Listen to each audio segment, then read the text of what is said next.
네, 이번 시간은 앞에 했던 취소 잠깐 정리를 하고 부연설문 좀 해드리고 책 보면서 그 다음에 총칙의 마지막 파트 조건 교환할게요. 자, 페이지 141페이지 한번 가보세요. 141페이지에 네, 3번에 절대적 취소, 상대적 취소 이야기 나와 있습니다. 자, 값을 취소해서 소금, 무효, 꽝이 됐을 때 건너간 제3자가 선이도 꽝, 악이도 꽝이면 절대적 취소. 그래서 제한 능력자, 미성년자, 피한정 후견인, 피성년 후견인 취소 효과는 절대적 취소.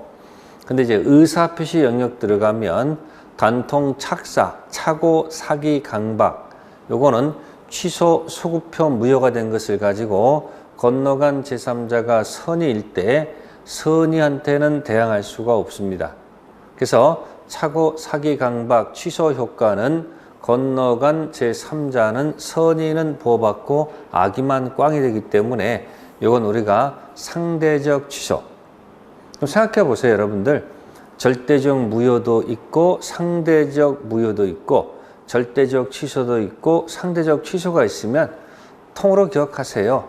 의사능력, 행위능력 영역은 절대적, 단통, 착사 영역은 상대적, 확가적타는 절대적. 그래서 의사표시 영역만 상대적 무효, 상대적 취소로 되어 있다.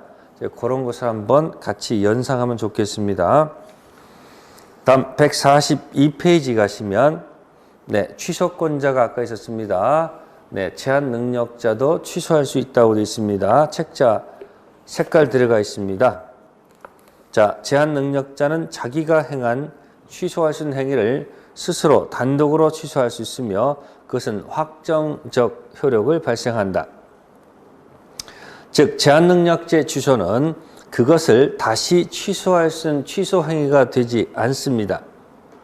그래서 하나 기억하세요. 제한 능력자 되기 전 취소할 수 있습니다. 당연히 법정 대리인 당연히 취소할 수 있죠. 자, 그 다음에 대리인에서는 거기 주의란 말이 있습니다.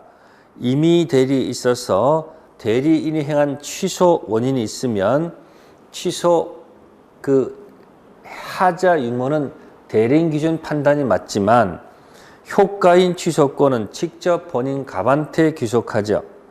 따라서 임의 대리인은 당연히 취소권이 없으니까 네, 본인으로부터 특별수권 받아야 되는 거.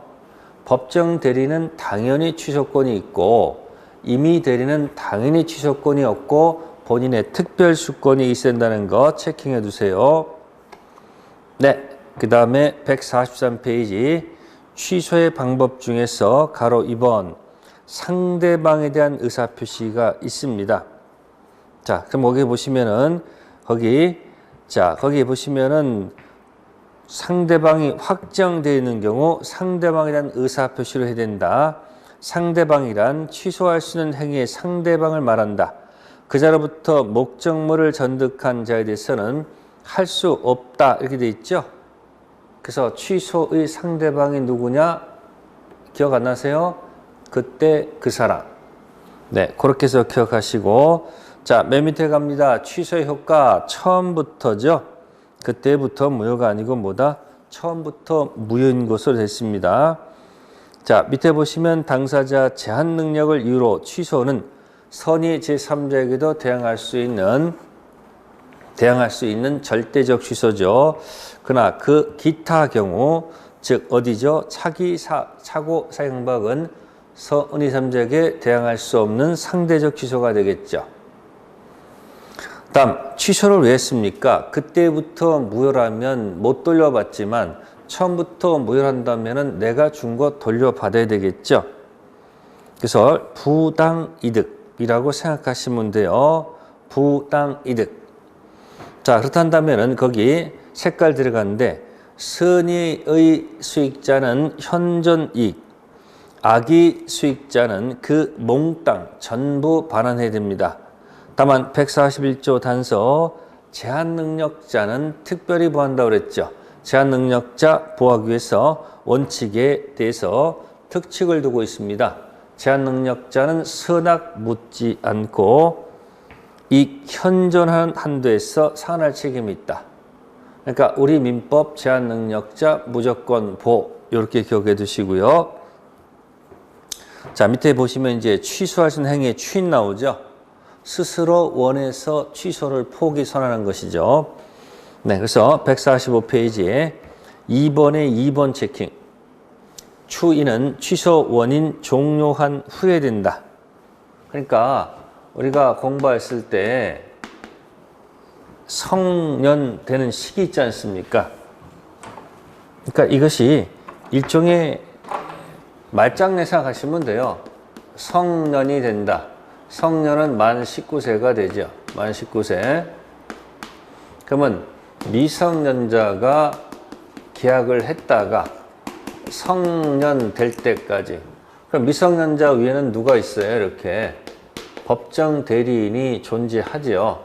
그러다가 성년 되면 법정 대리인 없어요. 존재하지 않아요. 졸업한다는 얘기예요. 그러면 성년된 자의 인생이다. 그런 얘기죠. 그럼 이 성년된 이 시점을 뭐라고 표현했다? 연습하라는 얘기예요. 요건 취소 원인이 있고 성년되면 끝난다는 얘기죠. 그래서 여기는 취소 원인이 소멸되는 시점이다. 그래서 왼쪽 오른쪽 나눠가지고 왼쪽은 취소 원인이 뭐가 된다? 소멸되는 점. 파란색이 다 없어졌네요. 여기가 있네. 자, 왼쪽은 취소 원인 소멸, 이쪽은 전이다. 이렇게 표현하는 거예요. 전. 성년을 갖다가 취소 원인이 소멸된 후라고 표현하는 것 뿐이에요. 힘들면 땡친다. 땡전, 땡후. 그러니까 미성년자는 이 상태에서 성년 되기 전이라도 무슨 자격은 있지만 취소할 수는 있죠.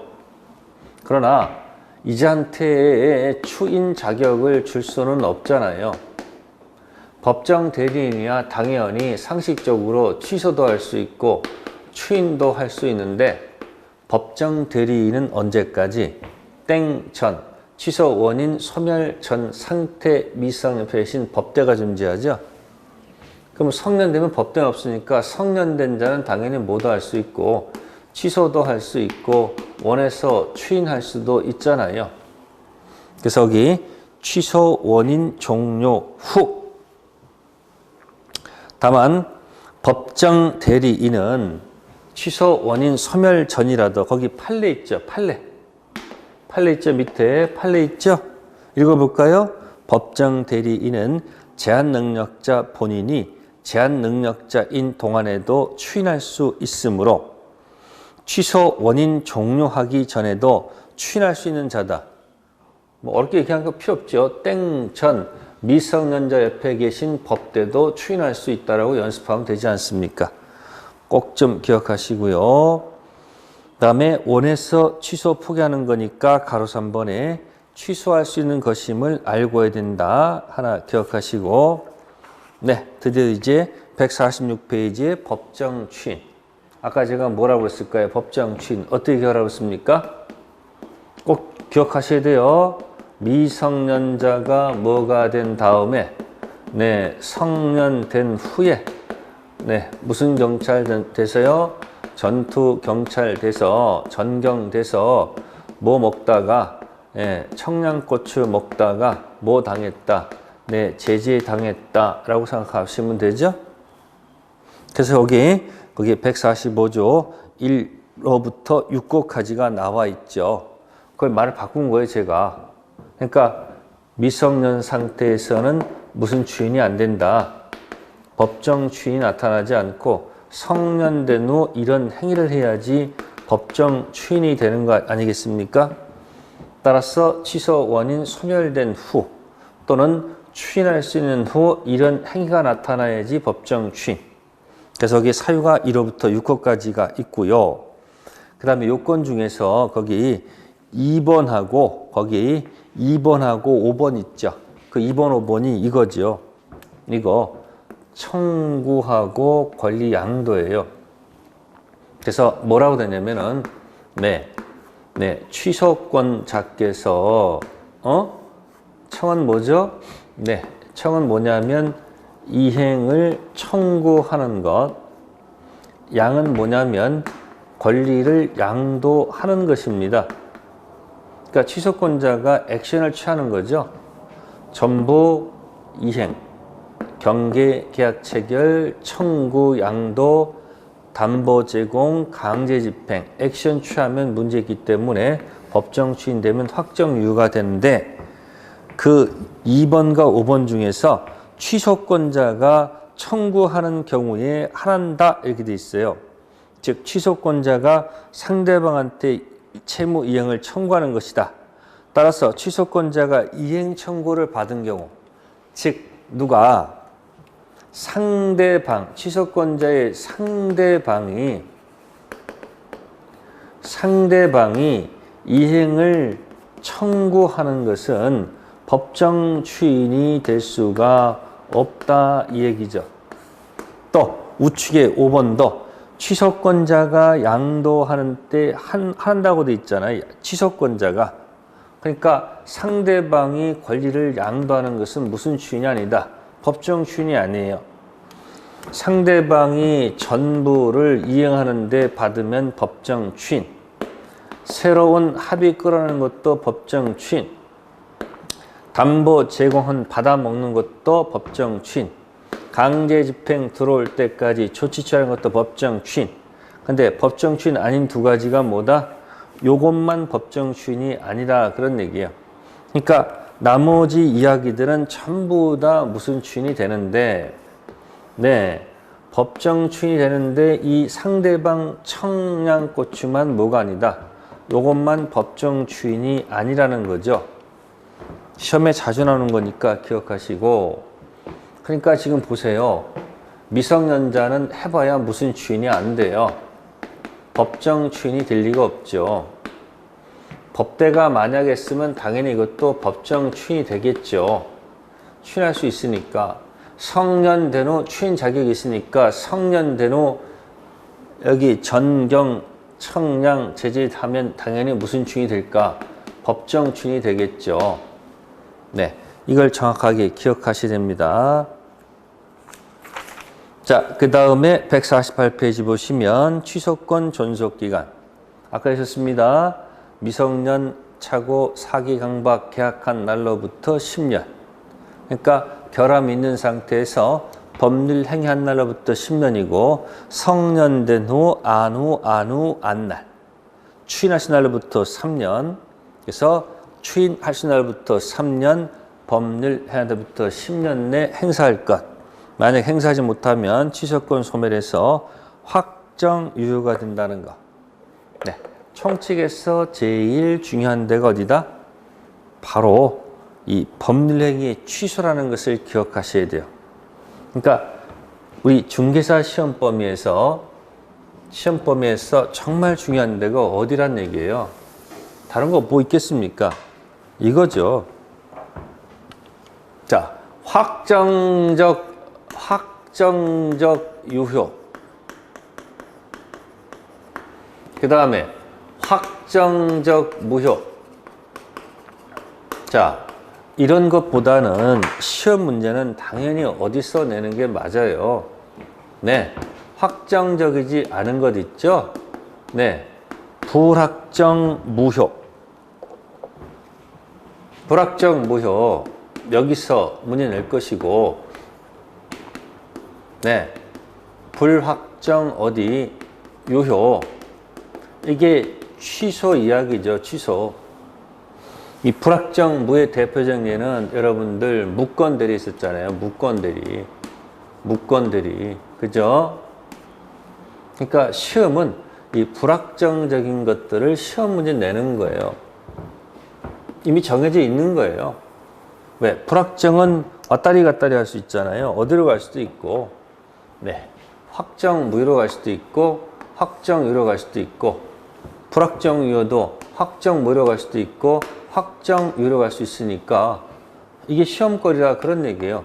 그러니까 공부할 때 무권 대리 가서 꼭 이쪽 파트에 집중하시고 불확정이요 취소 오늘 공부한 거 있죠? 이거 집중해서 공부하시면 1월, 2월 달에 총칙은 이 두 군데만 집중적으로 공략하면 돼요. 그러면 성공했다 그런 얘기예요. 네, 그래서 여러분들이 하나하나씩 이해하시면 되고요. 자, 그 다음에 이제 우리가 총칙의 마지막 파트가 있어요. 네, 151쪽 가시면은 부간이라고 나옵니다. 부간. 네, 부간. 한 문제 정도 왔다 갔다 하는 영역입니다.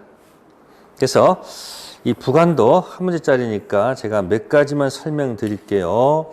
자, 그러면 거기 151페이지 가시면은 서설이 나오죠. 네, 서설. 부간에 들어가면 제1절 서설이 나와요. 다른 건 없고요. 부간의 뜻이 뭐냐 그런 얘기예요. 그래서 이 부간은 법률 행위를 했을 때 자, 하게 되면 보통 효력이 발생하죠. 근데 이제 효력 발생하거나 또는 효력 소멸에 관해서 당사자 의사에서 제한을 발생하거나 소멸한 것에서 제한을 가하는 부과되는 약관이다 이렇게 설명을 해요. 부과되는 약관이다. 그래서 책 제목이 뭐냐면 여기 부과되는 약관 이 정도만 기억하시면 돼요. 법률 행위할 때 자, 장래 효력 발생 또는 소멸에 관해서 일정한 제한을 가하기 위해서 당사자가 임의적으로 부과되는 약관이다. 그래서 우리 총칙에서 주로 거론하는 것은 조건하고 기한이 됩니다. 조건과 뭐다? 기한 정도가 된다. 그런 얘기예요. 그럼 이제 조건 기한이 뭐냐? 보니까 뭐 이런 겁니다. 예를 들어서 우리가 합격이라는 것을 가지고 말을 만들어 봐요. 합격. 자, 합격입니다. 첫 번째. 자, 첫 번째 볼게요. 그러면 합격하면 내가 사무실을 뭐 한다? 공인중개사 사무실을 뭐 하겠다? 사무실을 뭐 하겠다? 내준다. 자, 공인중개사 이번 시험에 합격하면 사무실 내준다. 또 이런 경우도 있습니다. 합격해서 공부하려면 생활비는 어쩌란 말이에요. 그러니까 어떤 사람도 뭐랍니까? 또 이렇게 제안합니다. 당신이 공인중개사 합격할 때까지 그죠? 고생 많으니까 내가 그러면 생활비를 뭐 하겠다? 합격할 때까지 생활비 내가 500만 원씩 생활비를 주겠다. 이렇게 할 수도 있지 않습니까? 그죠? 또 뭐가 있을까요? 네. 또 있습니다. 자, 지금 성년이 돼가지고 이렇게 얘기합니다. 자, 너 25세가 되면 뭐가 되면 25세가 되면 또 25세 될 때까지 자, 25세가 되면 예를 들어서 내가 자동차를 뭐 하겠다. 사주겠다.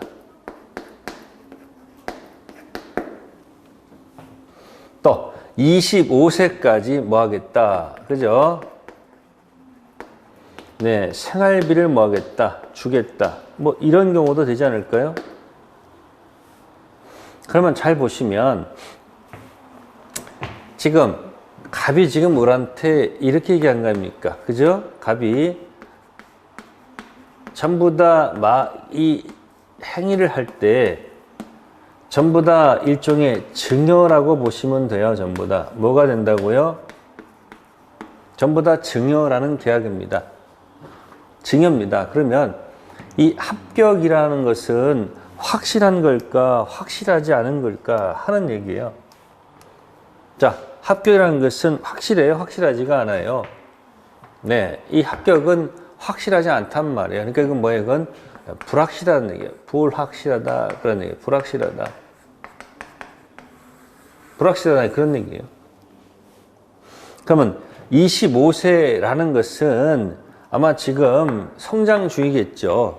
그럼 25세라는 것은 이 25세는 세월은 분명히 오지 않습니까? 확실하지 않습니까? 확실하다는 얘기예요. 그러면 첫 번째 A는 합격할 때까지는 사무실 달라 할 수가 없잖아요. 그러니까 지금 첫 번째 것은 이렇게 봅시다. 이렇게 볼게요. 지금 말을 하고 요렇게 말을 하고 요렇게 말을 하고 요렇게 말을 하고 요렇게 했을 때 첫 번째 것은 합격할 때까지는 이렇게 말을 했으니까 합격할 때까지는 사무실을 내달라 할 수는 없잖아요. 합격이 돼야지 사무실 내달라 할 수 있을 거 아니에요. 그러니까 요거는 합격하면 효력이 드디어 뭐한다? 발생한다 이야기예요. 합격하면 드디어 효력이 발생한다 이야기고, 두 번째는 합격할 때까지 무한 도전할 때까지 생활비 준다는 것은 뭐예요? 생활비를 받다가 합격하면 더 이상 생활비가 안 나온다는 얘기죠. 그럼 이건 이제 효력이 뭐한다? 소멸한다 이야기예요. 두 가지예요. 효력이 발생하지 않다가 발생하는 것, 효력이 발생했다가 효력이 소멸하는 것. 그래서 첫 번째 것은 멋있게 말을 만든 게 뭐냐면, 합격할 때까지는 효력이 정지되어 있다가 효력이 발생하는 것이고, 이 두 번째 것은 일단 효력이 뭐였다가, 합격할 때까지 생활비 나오는 거니까 효력이 발생했다가 효력이 소멸하는 거죠. 이때 뭐라 표현하면요.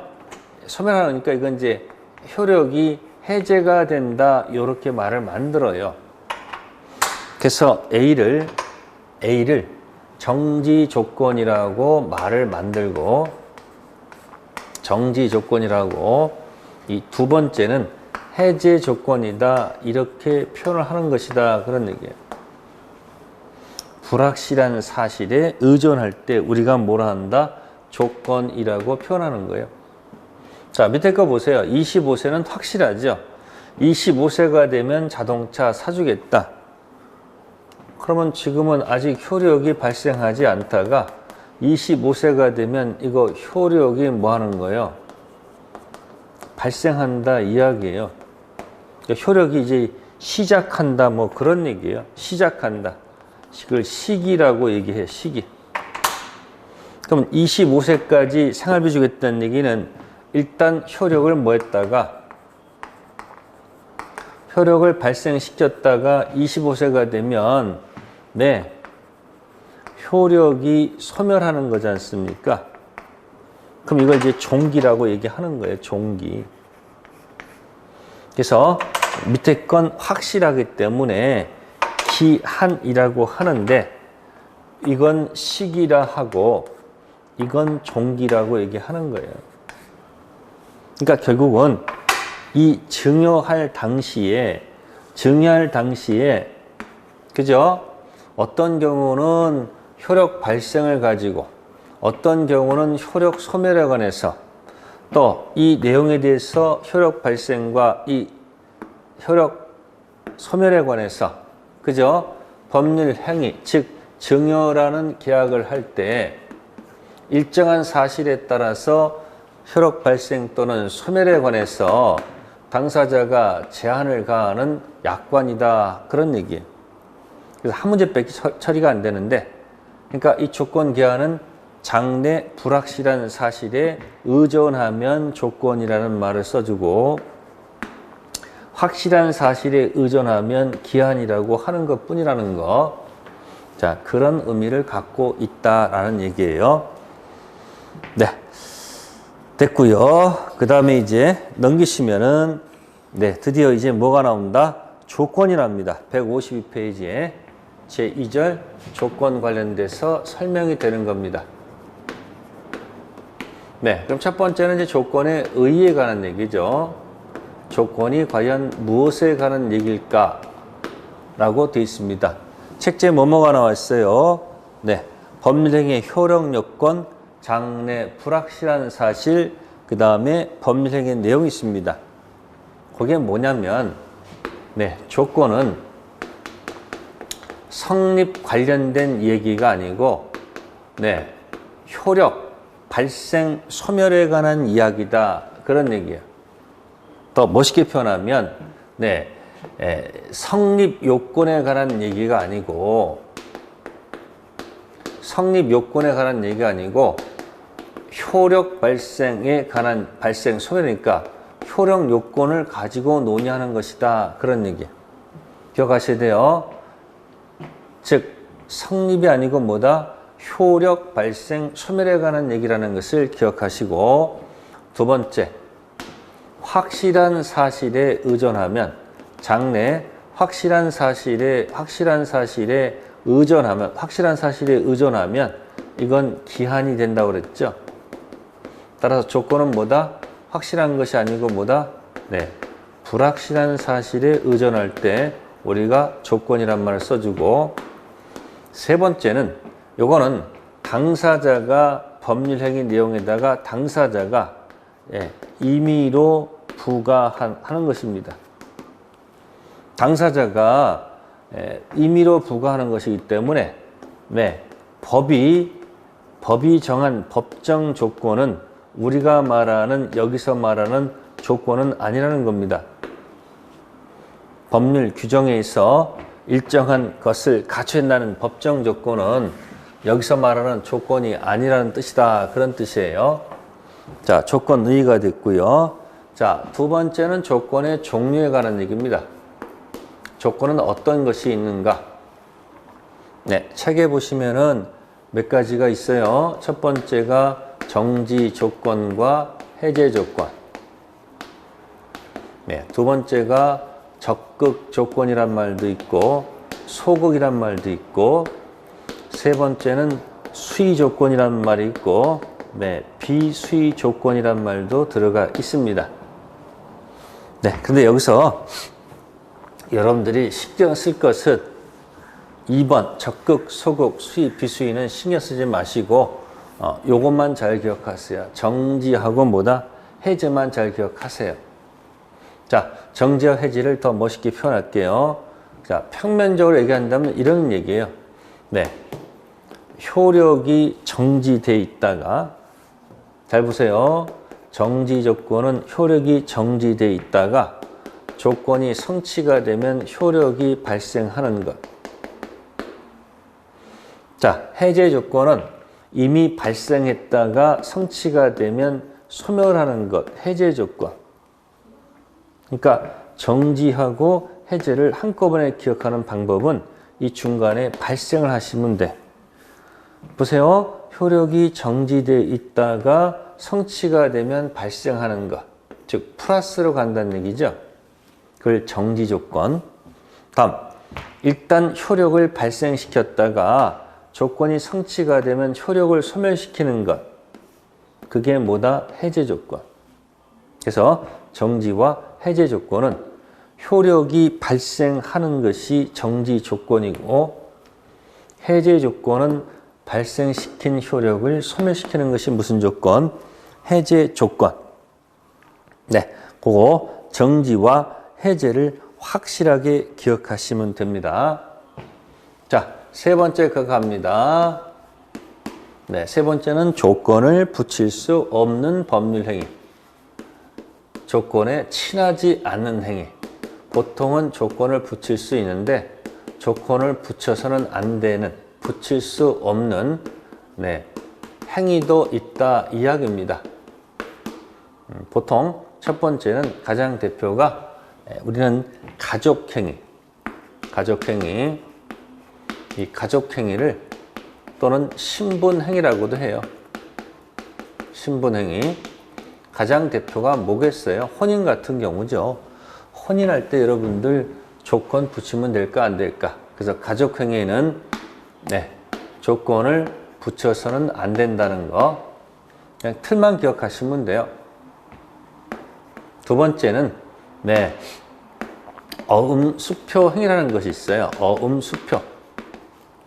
자, 이거는 일종의 요식행위에 해당합니다. 요식행위예요.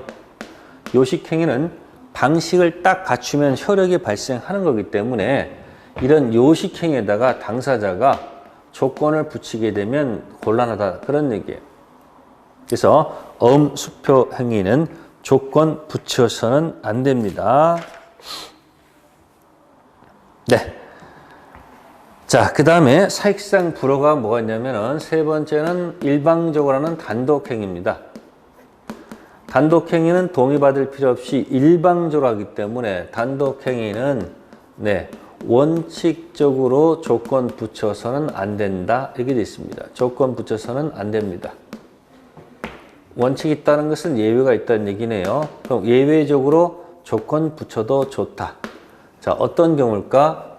네, 상대방한테 이익을 준다면 상대방한테 이익을 준다면 주는 경우는 붙여도 좋다. 그래서 어떤 경우가 있을까요? 네 빚을 탕감해 줄게. 채무 면제해 줄게. 또는 유증, 유언으로 일방적으로 주겠다. 뭐 이런 정도는 조건 붙여도 관계없다.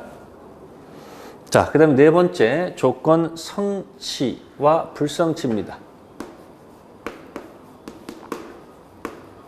조건 성취로 네, 간주한다, 의제한다 이런 경우도 있고 조건 불성취로 뭐 한다, 간주하는 제도를 얘기하는 겁니다. 뭐 이런 경우입니다. 갑이 을한테 조건을 달았습니다. 네, 이번 시험에 패스하면 합격하면 네, 이 아파트를 줄게, 아파트 증여할게 이렇게 약속을 했을 때입니다. 이때 두 가지 경우가 있습니다. 첫 번째는 갑이 을이 시험 보지 못하도록 네, 방해하는 경우 있죠. 갑이 네, 신의치계에 반해서 방해를 한 경우입니다. 방해한 경우. 그래서 을이 시험 보기 전날 갑이 을한테 가서 내일 시험 잘 보라고 네, 바카스를 한 병 줬는데 바카스 한 병 먹고 그냥 거기 수면제대로 잠을 자가지고 시험 못 봤어요. 그러니까 이 사람이 조건 성취하는 것을 방해했잖아요. 그 시험 못 봤다 하더라도 네가 방해했으니까 조건이 뭐 된 것으로 성취된 것으로 뭐 한다, 본다, 간주할 수 있다 그런 얘기고 또 거꾸로 을이 부정행위를 통해서 만약에 시험을 본 경우 부정행위를 통해서 만약에 네, 시험에 만약에 패스했다면 그러면 이건 뭐 한 거예요? 이건 신의치계에 반해서 통과된 거 아닙니까? 을이 거꾸로 이 사람 이 거꾸로 신의치계에 반해서 그죠? 조건을 성취시켰으니까 반칙이죠. 그러니까 갑이 이제 이런 걸 뭐 하는 거예요? 조건이 성취되지 않았다. 네, 불성취로 본다. 뭐 그런 얘기예요. 한 번 더 읽어보시면 될 거예요. 뭐 특별한 내용은 없습니다. 자, 그 다음에 이제 5번 갈게요. 자, 조건부 법률행위의 효력이 나옵니다. 중요한 데는 여기겠죠. 네, 조건부 법률행위의 효력. 자, 거기 조건 내용에 따른 효력에서 거기 1번, 2번은 기억하지 마시고 가장 조건만 기억하세요. 무슨 조건이요? 네, 가장 조건만 보신다. 가장 조건. 자, 가장 조건은 조건인 것처럼 보이는데 조건이 아니다. 그런 얘기예요. 자, 첫 번째가 불법 조건이 있습니다. 무슨 조건? 불법 조건. 네, 갑이을한테 저 사람을 폭행하면 500만 원 주겠다. 불법 조건이 붙어 있는 법률 행위가 되겠죠. 그죠? 그러면 이 조건도 무효일 수밖에 없고요. 무효죠, 당연히. 또 이 법률 행위도 무효입니다. 그래서 불법 조건이 붙은 무효, 선풍기 위반된 조건 붙은 법률 행위는 조건도 무효, 법률 행위도 무효. 네, 두 번째는 책자 보시면 아마 여기 기성 조건. 이미 조건이 성취가 되어 있다는 얘기죠. 자, 여기 이제 계산식이 나와요. 자, 기성 조건은 플러스예요. 수학식이에요. 자, 기성 조건이 만약에 정지 조건이다라고 생각하시면 정지는 성취했다가 플러스가 되잖아요. 그때는 플러스가 돼야 되겠죠. 그래서 그때 쓰는 용어가 조건 없는 법률 행위다 이렇게 표현합니다. 또 해볼까요? 네, 기성 조건이 플러스죠. 네, 해제 조건은 효력이 소멸하는 마이너스거든요. 그러니까 플러스 마이너스는 마이너스니까 무효가 된다. 그래서 뭐 이걸 뭐 글자 따가지고 기정조, 뭐 기해무 이렇게도 얘기하는데 그 방법보다는 이렇게 플러스는 플러스고 플러스 마이너스는 마이너스다. 이렇게 기억하는 것이 훨씬 더 나중에 안전합니다. 자, 이제 불능 들어가 보겠습니다. 네, 불능 조건은 성취될 수 없는 마이너스. 그럼 불능이 정지 조건이라면 정지는 성취가 되면 플러스가 되는 거죠. 마이너스 플러스는 당연히 마이너스가 나와야 되죠.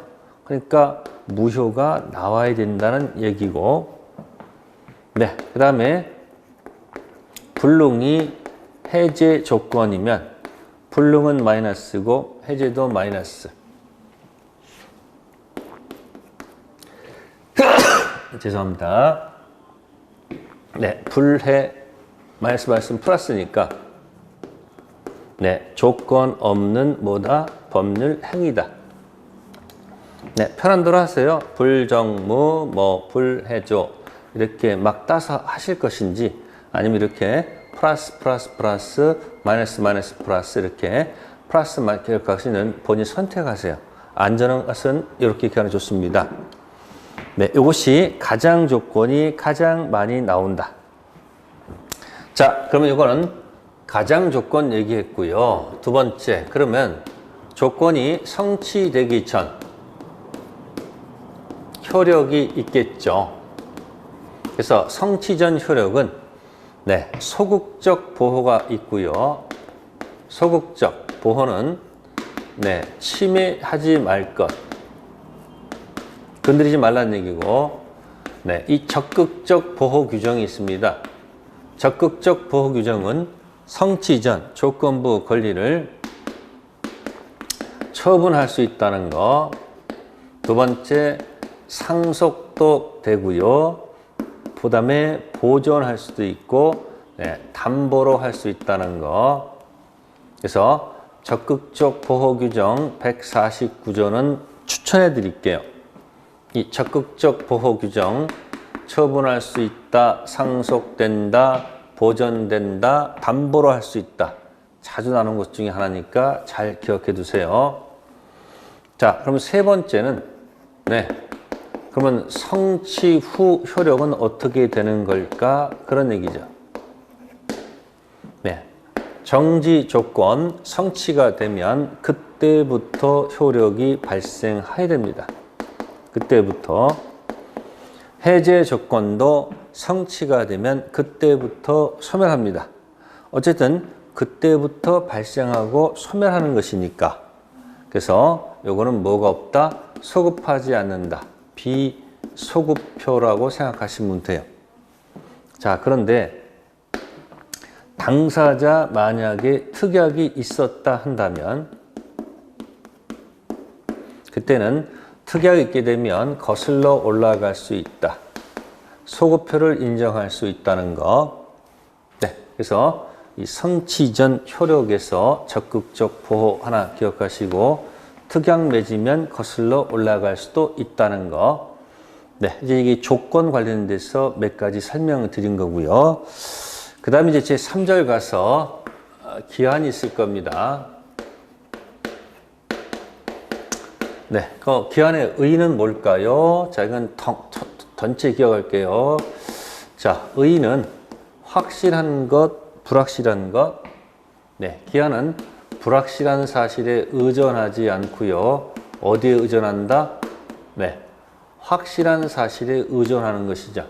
불확실한 것이 아니고 뭐다? 확실. 자, 기한의 이제 종류를 보게 되면 네, 시기가 있고 종기가 있고 확정 기한, 불확정 기한이 있거든요.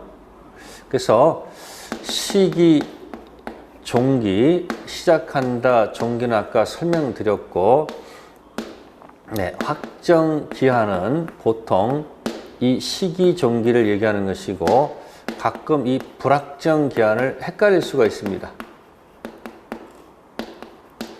이 불확정 기한하고 조건이 약간 헷갈릴 수 있는데, 조심할 것은 이런 겁니다. 첫 번째, 네, 갑이 사망하면 이 아파트 준다 이 말하고 이 앞에 1년 내에 갑이 사망하면 아파트 준다 그러면 의미가 달라요. 자, 1년 내 갑의 사망은 확실해요? 불확실해요? 네, 이건 확실하지 않고 불확실합니다. 아시겠어요? 조심하셔야 돼요. 그래서 이거는 조건이 돼요. 조건. 근데 갑의 사망은 이건 확실해요. 확실하거든요. 그래서 이건 조건이 아니고 기한입니다. 근데 언제 죽을지는 모르잖아요. 그러니까 확정적이지 않고 이건 뭐다? 불확정적이다 이렇게 표현할 수가 있는 거니까 이 두 가지 생각하면서 깜빡하면 여기 헷갈릴 수가 있으니까 조심하라 그런 얘기입니다. 네, 그 다음에 이제 뭐 기한을 붙일 수 없는 법률 행위는 비슷해요. 그래서 이거는 그냥 책자에다가 몇 가지 설명을 드릴게요. 자, 가볼게요. 160페이지 가시면 기한을 붙일 수 없는 거. 자, 보시면 비슷해요. 거기 가족법상 법률 행위. 네, 붙여서는 안 되고요. 그 다음에 어음수평은 아까 조건에 친하지 않았습니다만은 지급기를 적을 수는 있습니다. 지금 어음수표를 발행하면서 다음 달 언제 지급하겠다 날짜 적을 수 있죠. 그러니까 조건은 붙일 수 없지만 시기, 기한은 붙일 수 있다는 거. 자, 기한부 법률행 효력은 도래전 효력 똑같아요. 적극적 보호, 소극적 보호. 자, 조건부 권리 그대로 아까 뭐 했어요? 아까 요거 있었잖아요. 요거. 저거 똑같습니다. 침해해서는 안 된다. 처분 상속 보전 담보로 할 수 있다. 그다음에 도래전 효력했고요. 도래 후 효력은 자, 거기 기한은 특약을 맺어도 소급표가 인정 안 됩니다. 자, 다시 올게요. 아까 조건은 이렇게 특약을 맺으면 소급표가 가는데 기한은 당사자 특약 맺어도 절대적 소급표를 인정할 수 없다는 거 기억하셔야 돼요. 조건은 특약 맺으면 거슬러 올라갈 수 있는데 기한은 절대적으로 뭐 할 수 없다.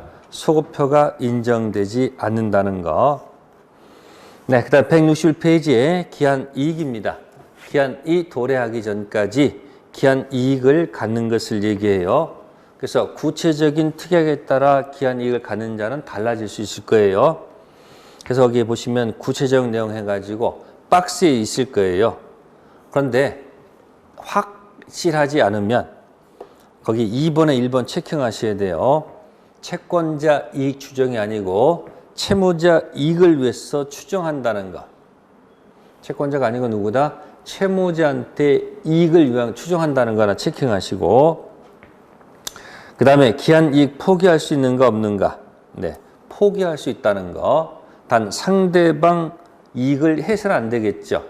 따라서 상대방 손해를 뭐하고, 네, 상대방 손해를 배상하고 포기할 수 있다는 거 하나 체킹하시면 될 거예요. 네, 뒤에 건 그냥 참고해 두시면 됩니다.